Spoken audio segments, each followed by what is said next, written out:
These are all part of Moortown, the Maroon village, Maroon town, where my grandmother Agatha Smart is original from. And right now I'm walking trying to locate the colonel to see if I could get to view some records, to see if I can track if there are any more living family members within this Maroon town. You know, I traveled a great distance from last night from Kingston. Then when I reached Port Antonio, which is the capital of the parish of Portland, I was unable to get any transportation to take me up to the Maroon town of Moortown. So right now, I'm going to see if I can locate the colonel. So far I wasn't being successful. And I will continue with this. Thank you.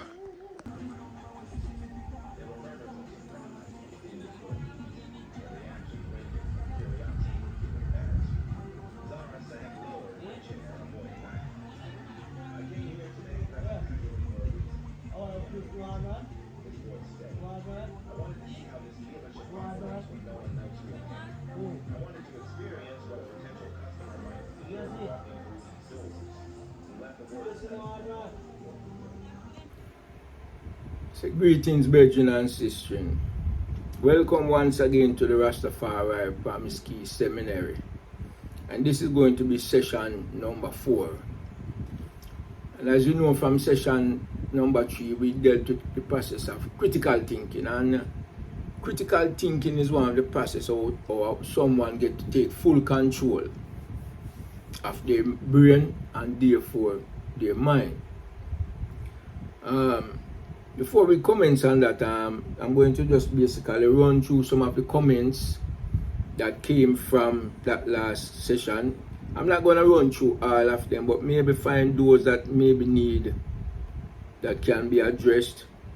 Most of them are very commendable in terms of giving up to the program, up to the seminary, up to the syllabus. You understand? So we're going to look and see, alright, BS.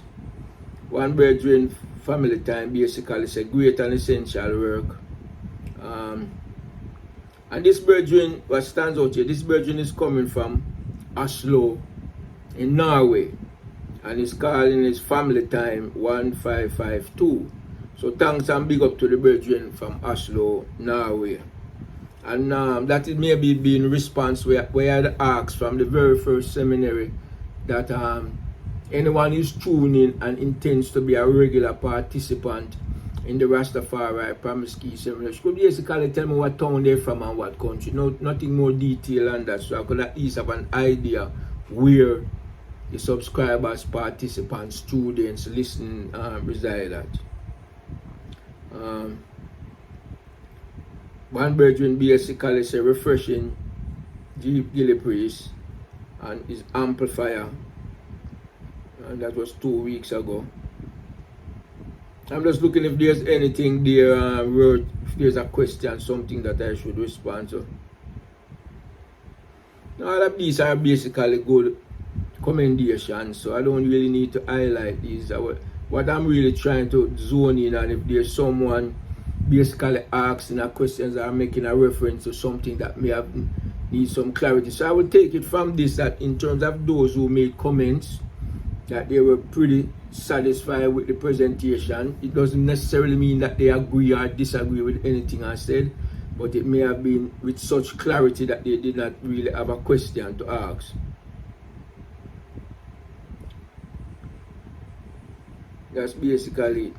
Well, to touch upon some developments since the last session, as you know, the social enterprise that I am functioning through, which is Forged by Time Limited, and recently we met with an organization that deals with some type of, it is in relation to some World Health Organization. It has base in over 200 and odd countries, and what they basically concentrate on is seeing to it that prisoners who are ultimately released from wherever they may be confined anywhere in the world, that they have access to medical care. So we basically met with them at the Courtly Hotel in New Kingston, Jamaica.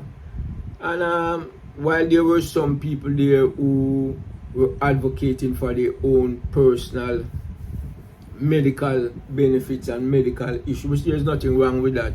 Force by Time basically went there with a collective presentation, which is basically, we do not want to be de-agencyfied. We do not want anyone to represent us and come up with formulations and plan and present it to us, and then we just play a number game, meeting their number requirements and criteria. So we basically let them know that Forge by Time is a social enterprise, a social private enterprise, which objective and charter is to assist anyone that is in, to assist returning residents to their country, to assist them in getting medical care, in getting through the process of ID, and whatever they may need assistance with. And we had a good conversation with the representative of the medical agency that we met with at the Courtly Hotel once again. And that went, so it's just a matter of seeing how that develop into in the future, to see what type of grants and funding that we had petitioned them for in order to move our program forward. We went there and voiced what we had to voice. We heard what we had hoped to hear from them. So it's just a matter of the follow-up. So we are providing them with all the documents, all the business plan, all the financial estimation that they required. And now the ball is in their court to see where we go from there. Another thing I would like to touch upon is that in the past couple of weeks, I've been having a particular conversation with my brethren in England, Badass, Jaboni. And what I have gained from this conversation is that there's a movement taking place in the world. There's a black identity movement taking place in the world. A colossal that's taking place around this black identity to move the agenda of the African race, the black race, forward. And this agenda is basically coming from the position that somehow for the last 20-30 years, the black African agenda has been assimilated into the colored agenda. We have been incorporated and assimilated into everyone's struggle. And this everyone's struggle may be encapsulated under the term humanity. Now, by African people, by black people coming together with other people who see themselves as being suppressed and oppressed in some form or fashion, there is this position that the black identity, the black agenda, the African agenda has gotten lost. It has gotten washed out. We have been manipulated, we have been duped, we have been bamboozled into taking up the worldwide struggle of all people. When, to be honest with you, it should be the other way around, where all people, based upon their own proclivity, should take up the African agenda, take up the black man agenda, and move it in the direction where the cadres of Africa deem it worthy to be moved. But as been shown and seen, is the other way around. Every man will come with them struggle, black man jump in it, and black man, basically African man, get lost in the sauce.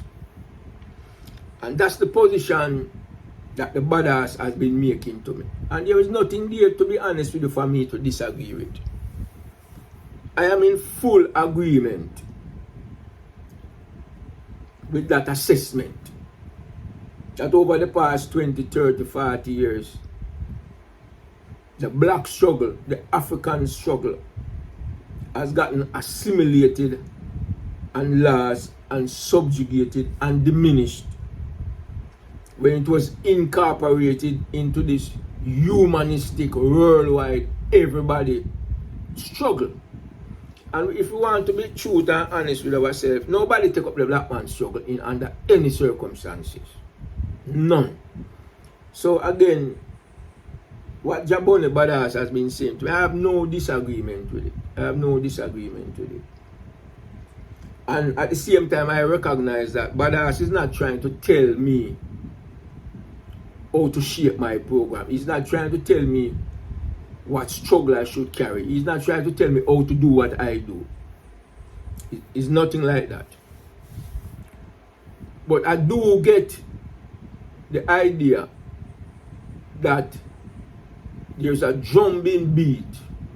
There's a movement away from assimilation and integration and towards a strictly pro-black African agenda, because that is the only way we will ever get back on the path of true liberation.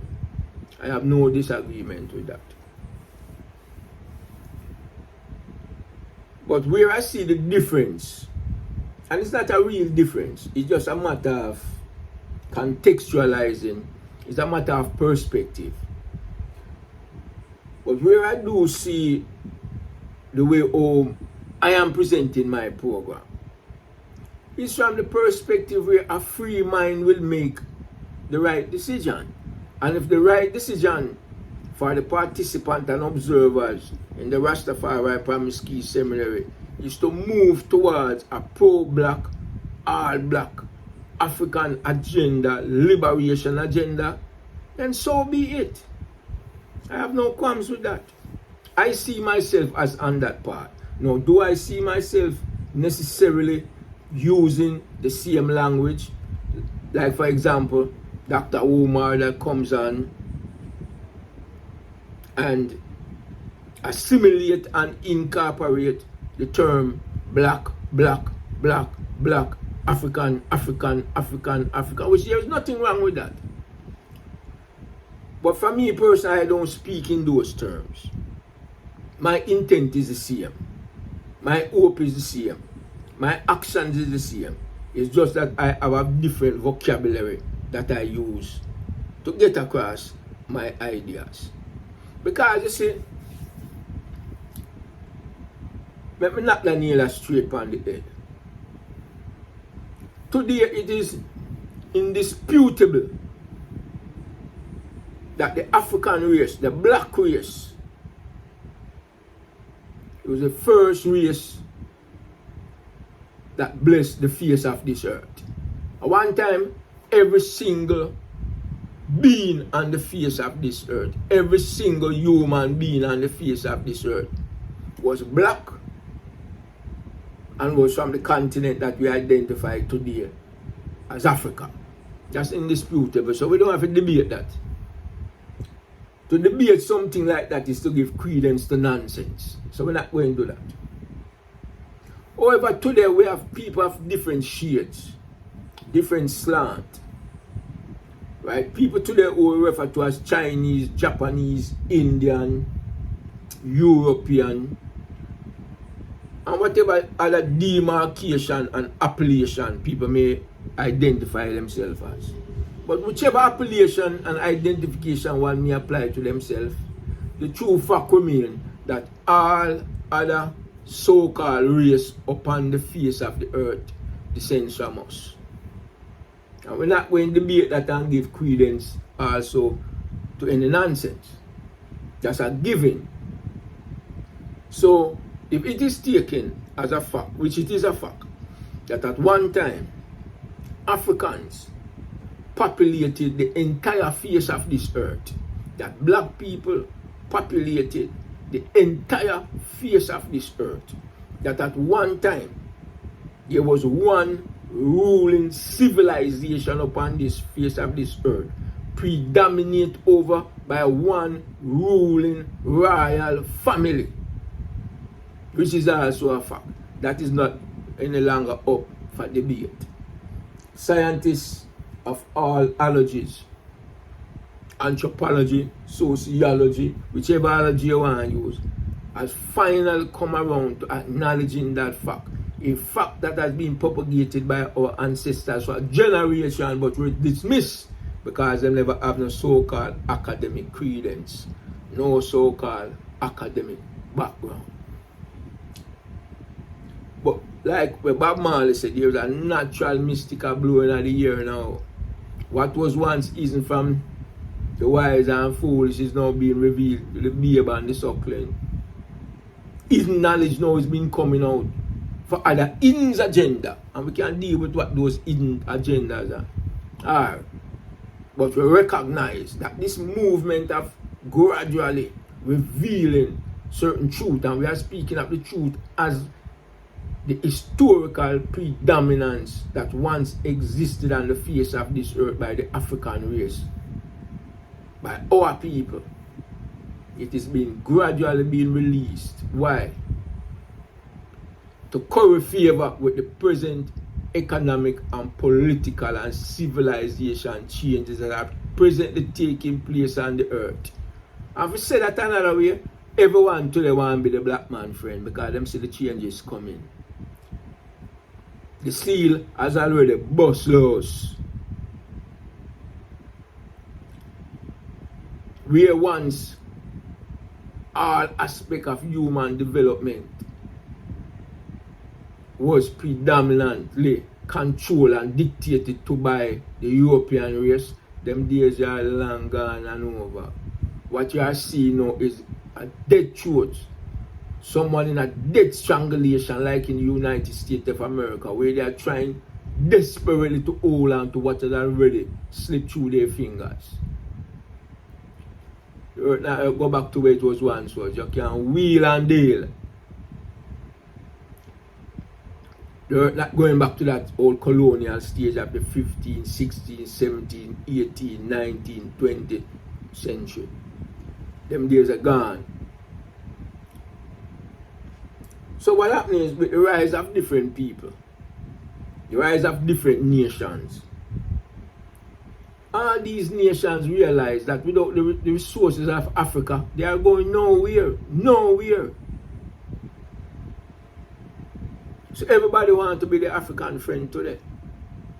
Through all different types of shenanigans. Not no genuine friend, but a transactional friendship is what they really seek after.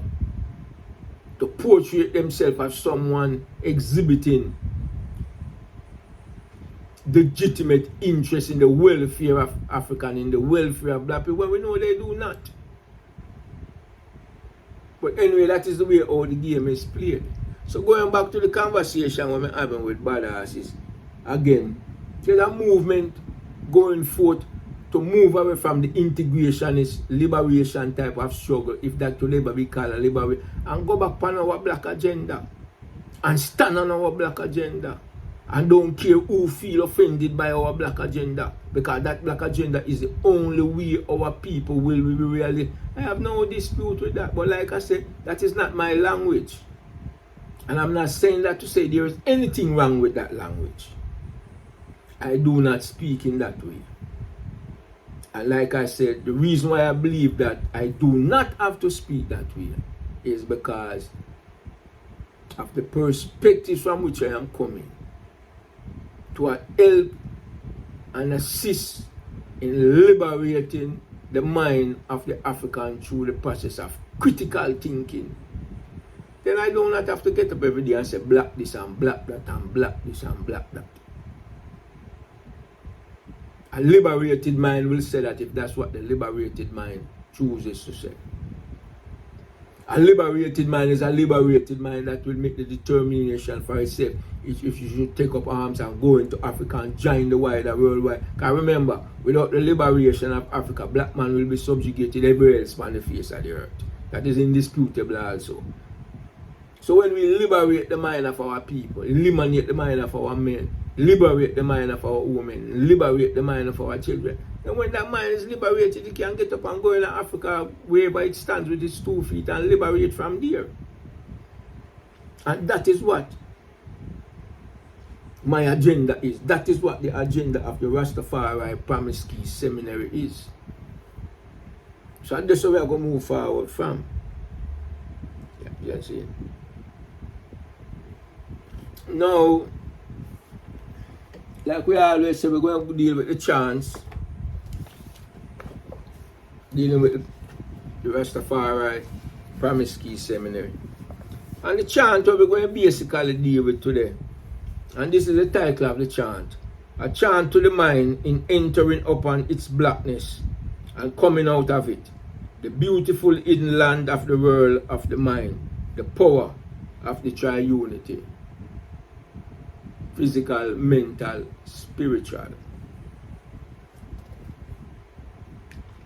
So when we say we deal with chants, and for those who may want to use the term prayer, you are free to do so. But when we deal with chants, we're not chanting to anyone external of our existence. We are not chanting to anyone external of our being. We are chanting towards the essence of our very own existence, where we can induce a certain chemical reaction within our biological structure, induce that biological reconfiguration, that which we desire, in order to engage more powerfully and more forcefully towards our enemies, or towards that force which we contend with, where we need that deeper, essential, structural, chemical vibration in order to overcome the obstacles in our lives. So that's why we take chant and prayers now. We are praying to nothing outside that we are never sit down and wait for this imaginary force outside that we. We are part of everything in existence. We are existence. So anything we chant to is ourself. There's no separation. So again, the name of this chant, a chant to the mind in entering upon its blackness and coming out of it. The beautiful hidden land of the world of the mind. The power of the triunity. Mental, physical, and spiritual. The supreme power of resurrection, I, being of RASTAFARI, I say this. Homage to thee, O strength and power of the land of the mind, wisdom, knowledge, and understanding, the personification of the one universal mind, the King of eternity, is with me. The essence, and we'll go back in a critical thinking we are dealing with. The essence of all things includes and encompasses divine intelligence. Get that? Every single entity that exists, that ever existed and that still exists, and that which will be exists, that still exists, as a supreme inner core essence that makes that essence indivisible amongst all things that within existence. All things within existence interrelates. And how is that tied when we speak about critical thinking? Because critical thinking requires us to synthesize all of our experience and the experience of others that we have access to in order to deal with obstacles which the mind seeks to overcome during any interaction with it. So I want to envision all things in our existence is interconnected, interrelated, at an essence, at the core of its very existence. That power of intelligence is what creates the similarity and the potentiality of all things within existence. So that's how we must learn to see things. Stop learning to segregate things. Stop learning to separate things. Try to look for what is the essence of everything, which is the similarity and the exact thing of what everything is. And that we are striving for. And the mind, the brain, intelligence are of the same mathematical formulation that make all things vibrate and sequentialize within the one organic domain. Everything is one, because at the core of everything is the one essential supreme force, which is life and existence. It says, I am the righteous by the side of the divine thought. I have fought for thee. I am one of those righteous, those divine chiefs who prove the truth, speaking of the power of resurrection before his enemies on the day of weighing of words. Today we find ourselves as a people who, if we are not careful, we see ourselves as fighting against an external entity.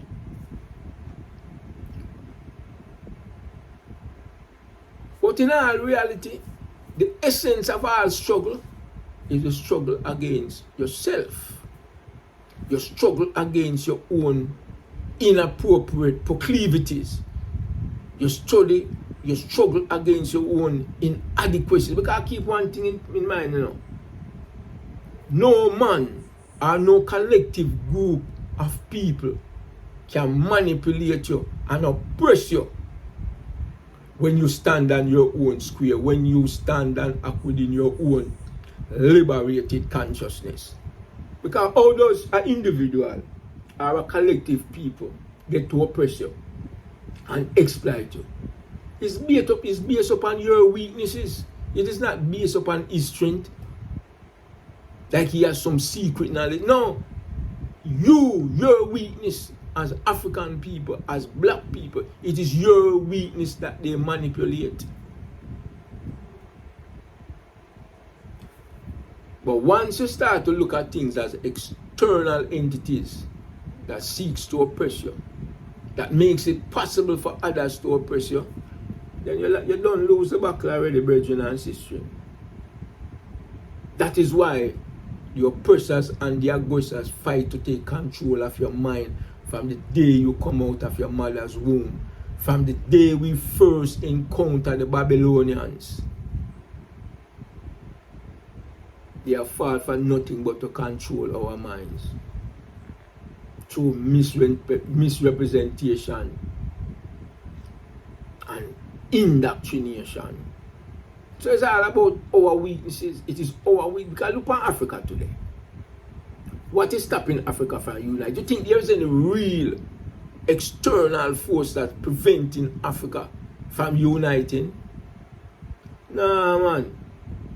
It is only the weaknesses within ourselves, the weaknesses within our so-called exclusive identity, the weakness in our tribal proclivities, where the enemy who is external can sit down and say, that is that which I shall manipulate and prevent them from unifying. It is our weaknesses, our inability to see ourselves as one. That is what creates the weaknesses within us that make us easily manipulated against our own interests. I am one of those righteous who were the children of the feminine power of the source of life, who hacked to pieces the enemies of the power of resurrection, and who bound in fetters the legions of enemies of RASTAFARI, the devil's conception, on his behalf. I'll read that again. I am one of those righteous who were the children of the feminine power of the source of life, who hacked to pieces the enemies of the power of resurrection, and who bound in fetters the legions of enemies of RASTAFARI, the devil's conception, on his behalf. When I deal with the first part of that, we deal with I and I as descendants of the feminine power. If you remember, in one of the just previous reason dealing with critical thinking, and we touch upon the part where we say everything in creation bifurcates between masculinity and femininity. But usually when we use the term masculinity and femininity, we have this tendency to jump to man and woman. But man and woman is only one aspect of masculinity and femininity.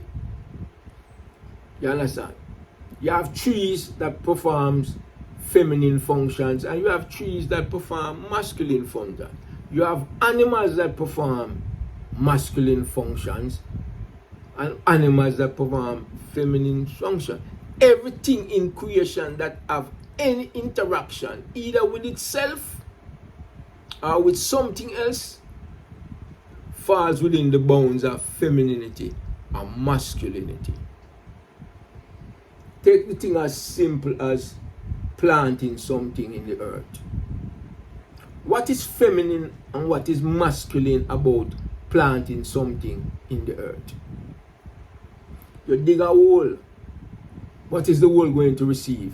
The hole is going to receive the seed that you are about to plant. So in that process, in inserting the seed is playing a masculine role. And by the open earth, taking in the seed is playing a feminine role. I want you to see that clearly, you know. So even in any relationship between two human beings, in any relationship between man and plant, in any relationship between man and other biological life form, each and every relationship is bound up within feminine powers and masculine powers. And that is why you can see clearly and identify clearly in all our interactions with the Babylonian, they have placed the African race within a feminine role, because from a European mental conceptions, all things feminine is inferior to all things masculine. But we have African did not evolve out of that type of mentality. We never came from that mentality.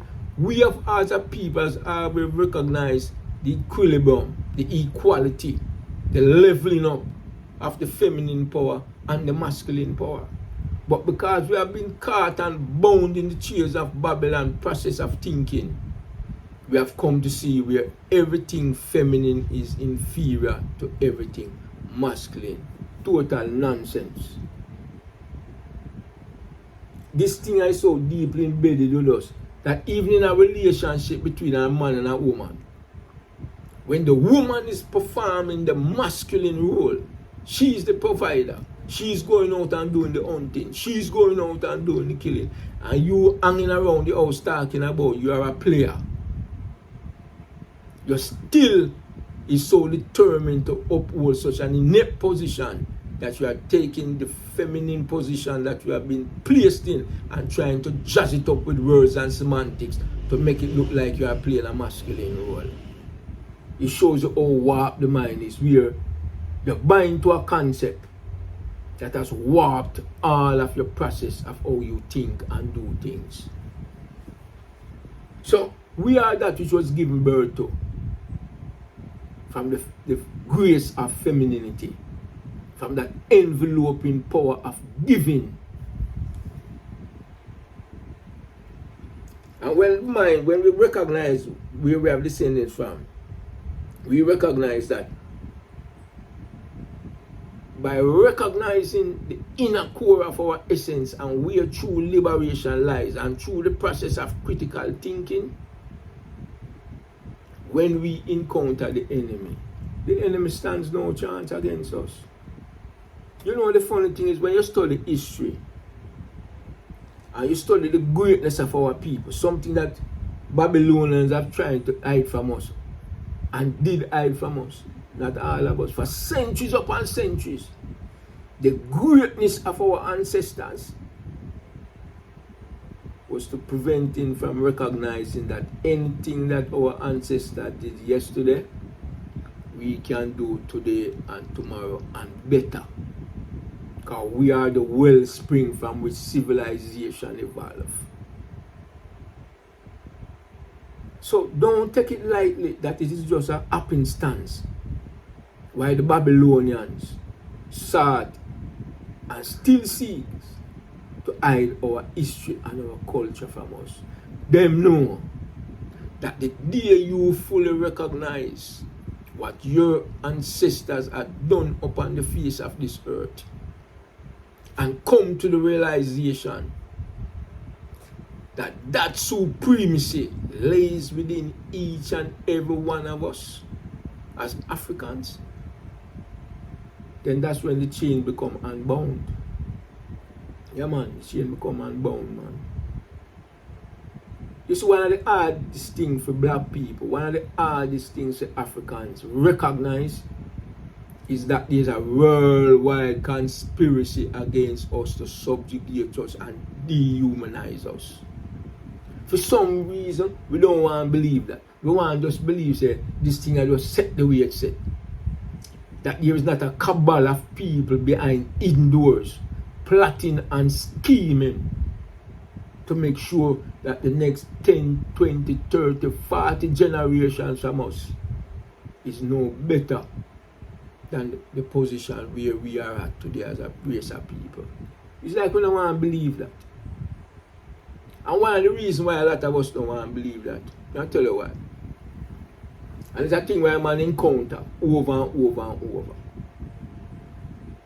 You have a situation where a black man meet a white person, or they meet a Chinese, or they meet a Japanese, or they meet an Indian. And them have an amicable, and what they would call a very good and loving relationship with that one individual after a different race. But here's the mistake where they make now. Them take that one amicable relation and say, well, since I have that one good relation with a person of a different race, it means that all the experience with all of the members of that race is and should be patterned of that one individual relationship that he or she. And that's nonsense. That's nonsense. I have known individual Indians, individual Chinese, individual European, whatever race and nationality, which are supreme human beings, good individuals who have amicable relationship. But I do not make the mistake to say, because I have that one relationship with that one individual, mean that my attitude towards that one individual should be the attitude that I should emanate with the entire race of that people. Nah, man, that's nonsense. That's total nonsense. You have historical records and precedents right in front of your eye to show you that people are conspiring to keep you down, to strip you and leave you naked of all your birthright.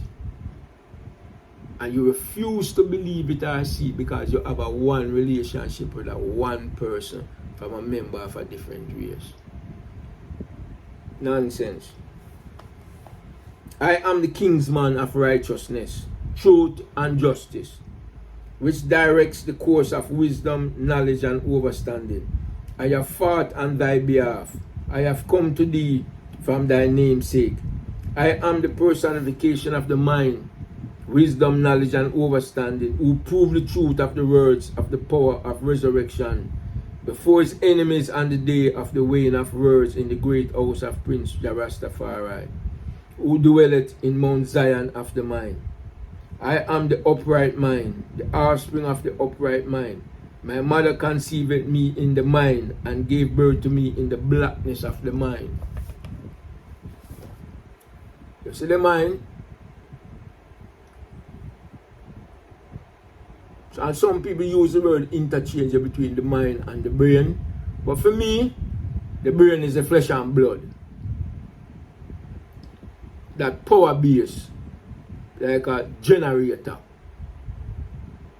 that produces the power of the mind. But the mind is the essence of why we encounter our needs to have the generator. We don't have a generator that creates light just to have the generator. We have the generator because we give countenance to the light which is pursued and see the light as superior to the generator that produces the light. Technically, the generator bows to the light. The brain bows to the mind because the mind can study the brain. The brain cannot study the mind. The mind studies the brain. I am with the mourners and with the women who tear out their ear and make lament for the power of resurrection. In Africa, proving through the words of the power of resurrection, the power of the triunity before its enemies. Now, when we speak of the resurrection, we're not speaking of no resurrection in terms of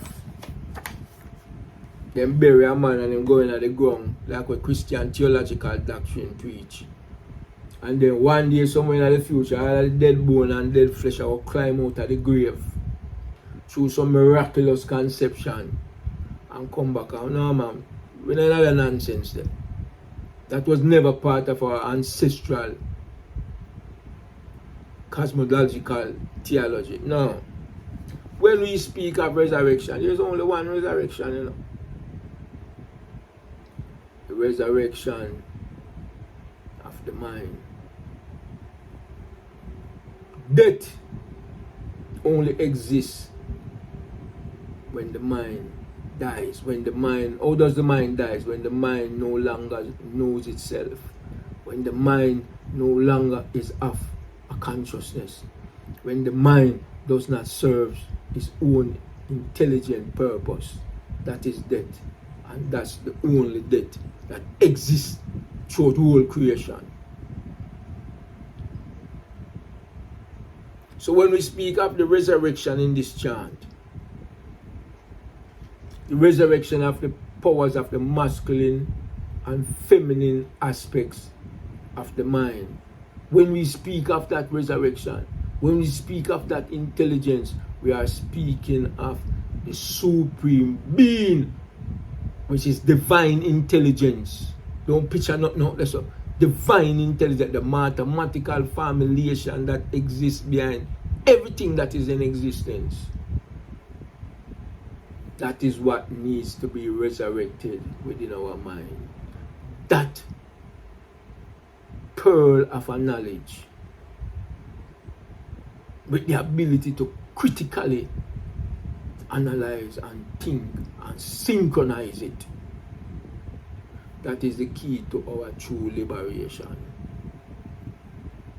So the struggle that we are fighting is to resurrect the supreme mathematical vibration that should and must exist in the mind of each and every member of our race. Can I tell you something, you know? When an individual has supreme confidence in the power of his or her mind, we're not afraid to interact with others, you know. No, we're not afraid to interact with others. Because we know upon any level where there's a content station of reasoning and thinking, the supreme mind will always subdue and overcome a weak mind. And when you have that confidence within yourself as an individual, that you have supreme control over your mind, that you are of the essence of the mathematical equation that's govern the universe, then you're not afraid to interact with others, man. Fear is a thing that induces doubt. Fear is a thing that makes demonstrate a certain levels of doubt within your own individual capacity. Yeah. But when you don't have no doubt about your strength, your mental strength, your spiritual strength, your biological strength, and then a little protagonist will come in tangle with your mind. You're not afraid to tangle with them at any level. That is that supreme confidence where you can see a boxer demonstrate when him going in a ring with an opponent for the first time. And you can see through his or her flexing in the ring. That supreme confidence, not a false confidence where you play something called psychological game with the opponent. You talk about true supreme confidence in your ability.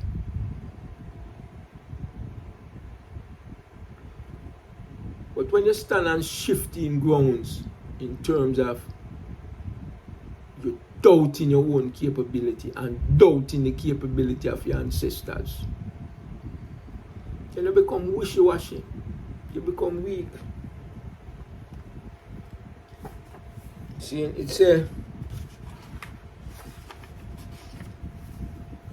I unbolt the door of the most holy shrines in Rasta, that part of mind which takes the spiritual human being from the land of the mentally dead to the land of the mentally living.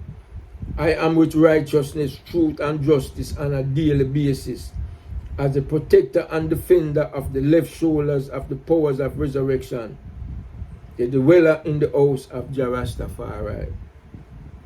Read that again when you have control of your brain and your mind. I unbolt the door of the most holy shrine in Rasta. What is this door that Rastafari must open in their mind? That part of mind which takes the spiritual human being from the land of the mental dead to the land of the mental living. Now, when you go forward 3,000 years ago, and reading hieroglyphics, the ancient Egyptians' writing style, you encounter the word Rasta, Sometimes it's pronounced as Rasto, sometimes it's pronounced as Rasta. But the commonality between that word, or those words, Rasta means a passage from light to death. From death to life. From death to life. That is what Rasta means 3,000 years ago in Egypt. The very word Rasta means the passage from death to life. Today is no different. Rasta is about creating a resurrection amongst our people, taking them from the land of the dead to the land of the living. Not like a Mickey Mouse theological, Western theological concept, but when you're dead and you're going to the earth and you'll come back up one day when the trumpet blew, and you have people from 2,500, 2,024 years now talk about God soon come back, Jesus soon come back, and when he come back, people will come out of the earth, and some will go to heaven, and some will go burn in it. You can't tell that to 3-year-old today. And that type of cosmology was never a part of our ancient teachings. Them like some little Mickey Mouse things will come out of the superstitious mind out of Europe. And we have bought it wholesale and running around preaching it, not realizing it has become a mantle around our neck. It has become a blindfold to our eyes. It has become a clave over our ears. It has tied down our tongues.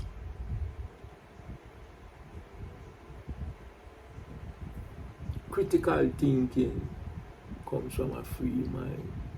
Critical thinking is an aspect of resurrection. So, I'm going to divert from the chants now. And then we're going to pick up later in the next session 5 of the Rastafari Promise Key Seminary and deal with that. The next aspect we're going to go to now is from the text of the ancient order of Rastafari manifested in the light. And when one is a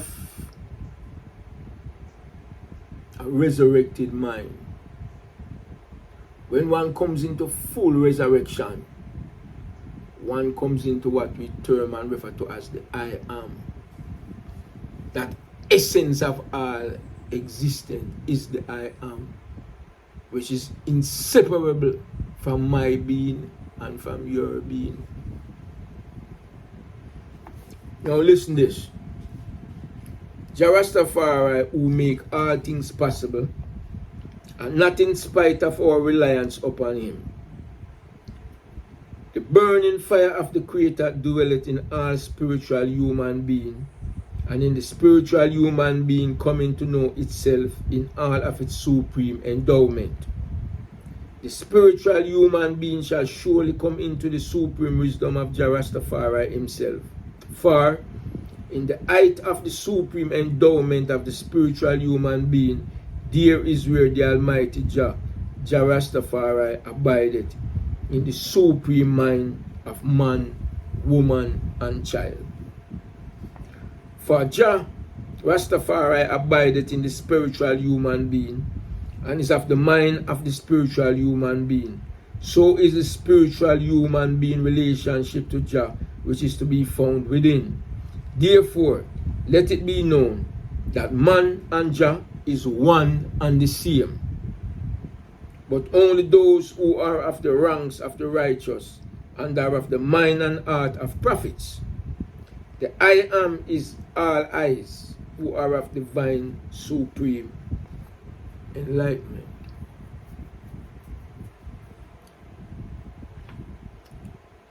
Most human beings tends to identify themselves with their flesh and blood. But that's an error. Identifying who you are with flesh and blood is like a man who walk around or a woman who walk around fully clothed and identify their very existence with the clothes that they wear. So if the clothes that we wear covers the flesh and blood, what is it that covers the supreme mind, which is the essence of our existence, that is within our cranium? What is it that covers that mind? What covers that mind is flesh and blood. So flesh and blood, as it covers the mind, is equivalent to clothing that covers the nakedness of a human being. See that? So what we have to learn to see and identify is when we identify the I am, when we identify the essence of who we are, both as individuals and as collective, as a group of people, when we identify our existence as that mental, mathematical capacity that is at the core of all existence, then we will come into the recognition that the clothing for that mind is the flesh and blood. So flesh and blood to us is no different from a pants and a shirt, or a skirt and a blouse. That brings us into this three-dimensional existence where we can navigate. Everything about our flesh and blood is to help the mind navigate and traverse its environment. But the flesh and blood is of no essence. It is of a particular transactional relationship in terms of with the mind. The mind uses your arms, your legs, your eyes, your teeth, your mouth, your nose as logistical tools to traverse this three-dimensional existence. So that is what we're talking about. And once we start identify who we are, or who I am, or who you are as an individual, you have to identify and recognize that the essence of your existence is formulated within a body of knowledge. Truth, justice, liberty, freedom, such and others. Our existence must become a part of those eternal concepts, those organic concepts that exist within all mathematical. When we becomes one and identify the I am of us with that body of knowledge, then you can't kill knowledge, man. And knowledge cannot die. And you can also resurrect into knowledge. That means where you were once dead, dead to knowledge of self, dead to your very existence. That death which makes you malleable and easily manipulated by external forces and enemies. Once you come into the true I am of yourself, you're free, man. You're free. But there is something that prevents a lot of us from being resurrected. And you know what that is? We have become emotionally attached to death. We have become emotionally attached to a purposeless existence. It's like a man will say certain food, or a woman, or a child will know that certain food not good for you to eat. But you come up with all type of excuse why you should eat it. Even though you already accept and acknowledge the fact that it is no good for you. But you still eat it. And we do it. We know junk food not good for you, but we eat junk food. We know a certain type of liquor not good for you, certain type of this not good for you, certain amount of this is no. But we violate that knowing and we do it. Why? Because it has become palatable, attached to our emotion.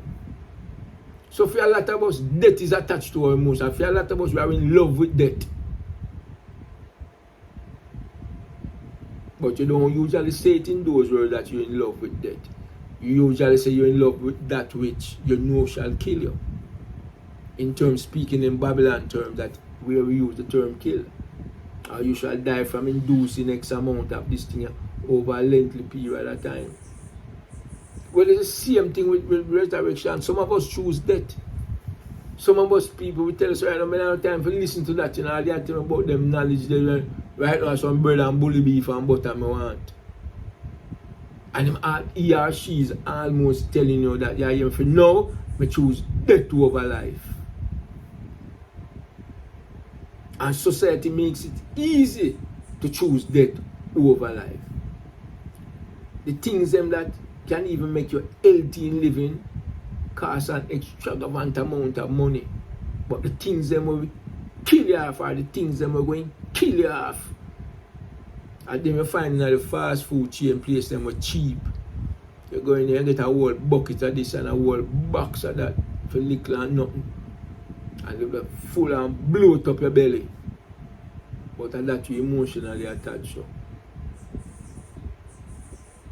A lot of us are emotionally attached to ignorance.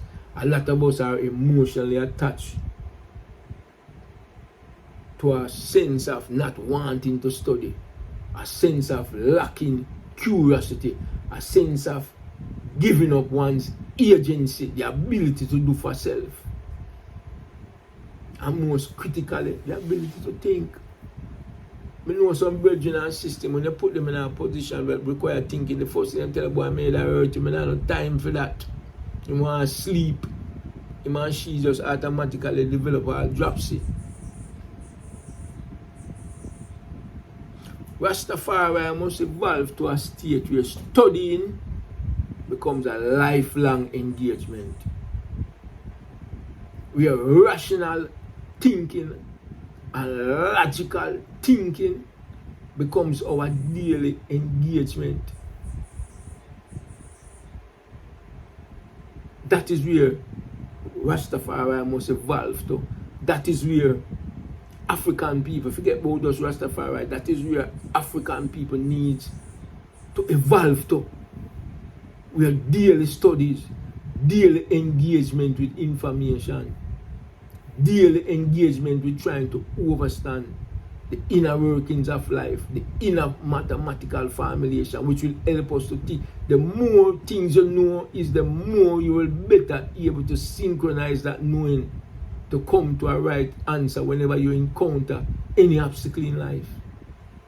The ability to look at a problem from 20 different angles will serve you better than when you only know to look at that problem from 5 different angles. And what is it that makes one individual can look at a situation from 20 different angles from the one that can only look at it at 5? It's a matter of experience and studying and observing and listening and using up the senses. And another great secret to be a critical thinker. I tell people over and over, I have spent most of my life being involved with upper academic studies, colleges and universities. And when you go to those are places that just exist in a Babylon to indoctrinate you, to make you more easily manipulated by them. You think the textbooks that they teach you from drop out of the sky? These are textbooks written by people who have an academic agenda to subdue your mind, to kill you, to make you never resurrectable, to make you become just a resources like diamond and gold and platinum, and just like how them take every resources on the face of the earth and use it for them benefit. Them see you as nothing but raw material. And don't forget, it is not even 2 centuries ago when it was the strength of the African race that was used as raw, energetic power to power Europe. The works that you see machines and electricity doing today is your ancestors them used to fulfill, use not much raw material. And this evolving doctrine that has been taking place over the last 20, 30 years is so when you come into this one understanding with all human beings and you're fighting to free the world, and you move from being black and African to being colored and brown, and this mishy-mashy thing where they come with now is to prolong your oppression. But it comes with good sounding words. It comes with palatable words. How can one easily say, I do not want to unite with other oppressed peoples of the world and fight for freedom? It's hard to say that, especially if you do not have the words and the semantic to identify and highlight the fallacy which those terms encapsulate. The lacking of experiential knowledge to find out that when you get caught up in this worldwide humanistic oneness, that it is a hoax that was propagated and is being put forth to further lock you into your oppression. Look at the other day with the election of the United States, right? Under this one humanistic, everybody against Trump, right? But when the votes came, the majority of different races, the same race of people that we were in think we were in the one basket with, fighting for everyone so-called liberty, they all ran to their exclusive corner to defend their own personal interests. And that was how Donald Trump came to power. Now, in deporting, allegedly deporting, thousands of Latins and Spanish people who voted for him. And you know what these Spanish and Latin people are saying in the street? Where is the voice of the African black people in America? How comes they are not out in the street advocating for us? Nah, man. You create your bed, go lay a night. You don't always see the existence of black people to be used. It's like we are here to serve you in each and every aspect of your imagination, of your shallow imagination. Now you're wondering, how comes black people in America now mobilize and advocate on your behalf to prevent you from deporting? Who dig the hole for your deportation? Yo! We're not there to serve no race on the face of the earth. No race we're not there to serve. We're there to serve our own interests.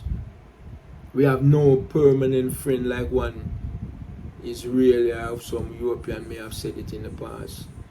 If my memory serves right, they have no permanent friends. They have permanent interests. Black people is the only people everybody want to use as them permanent friend.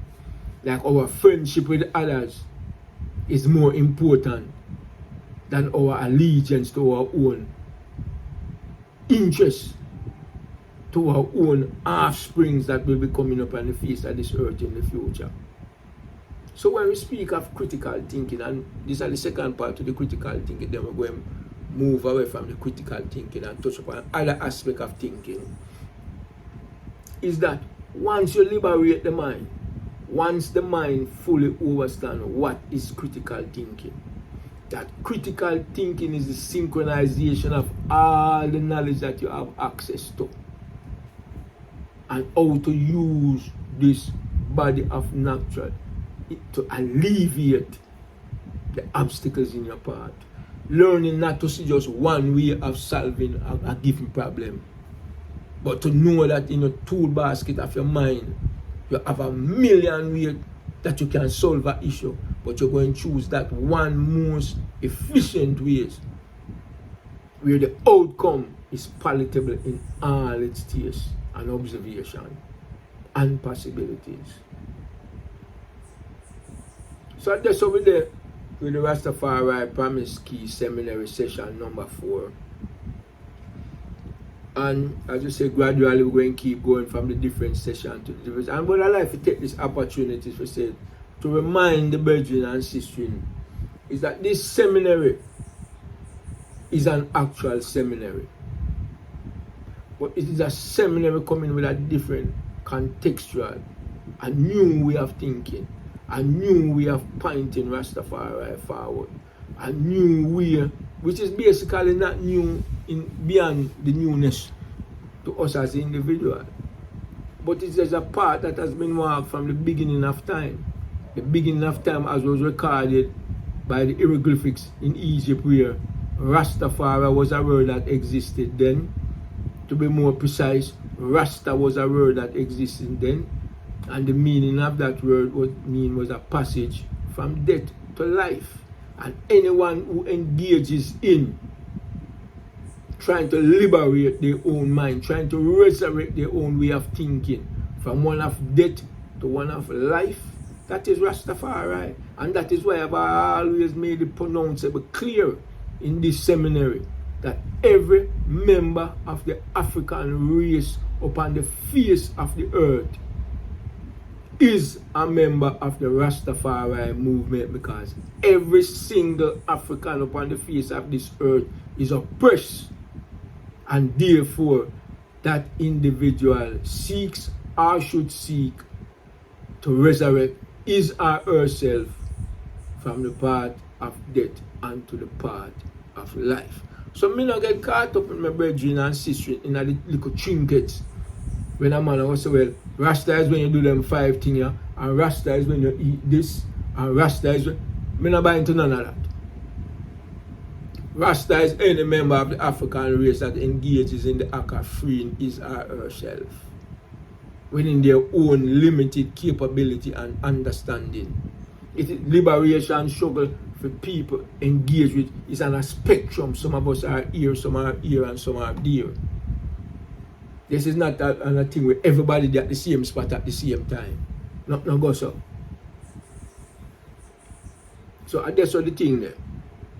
So brethren and sisters, until next time, from my perspective, good reasoning, please keep the comments coming. Don't be shy and afraid to ask questions that you deem worthy of asking. Don't be ashamed and afraid to make statements, that you believe are worthy to be made. I'm going to continue on this journey. Always try to introduce others to the Rastafari Promise Key Seminary. The sessions are easily identifiable, so everyone does not have to start at the same time.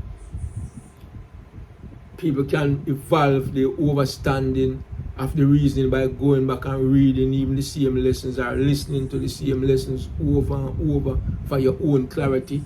Not in terms of agreeing with anything that is being propagated by the seminar. You don't have to agree. We are not here seeking agreement with each other. What we are here seeking and trying to evolve is each and every one reaching that capacity to open his or her mind to make his or her own decision. And we have confidence in supreme knowledge.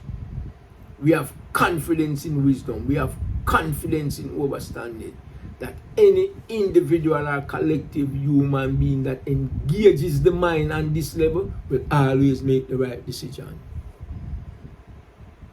So that is my reason why in most of my teachings or in most of my reasoning or in most of the syllabus that will be presented at the Rastafari primary school, it's not going to be about black this and black that. It's going to be about freeing your mind and you making the decision if you want to say black this or black that. But it's one thing I go and guarantee you.